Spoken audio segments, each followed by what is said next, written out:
আজকে বানিয়ে দেখাবো রুটি। প্রথমে পানি দিয়ে লবণ দিয়ে সিদ্ধ করে নিব আটাটা। একটু আটাটা হয়ে গেছে,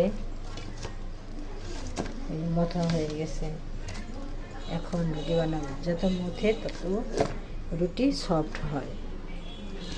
এভাবেই রুটি বানাতে হয়। কীভাবে বানাই দেখবেন। এই তো আমার রুটি বানানো হয়ে গেছে।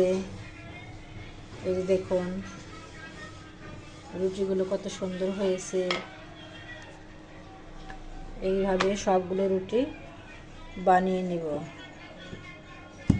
এবার ভাজবো, এখন ভাজবো।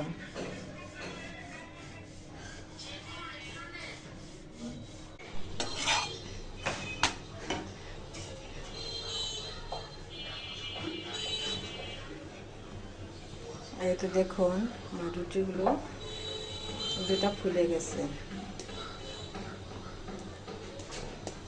এইভাবে সবগুলো রুটি ভেজে নেব।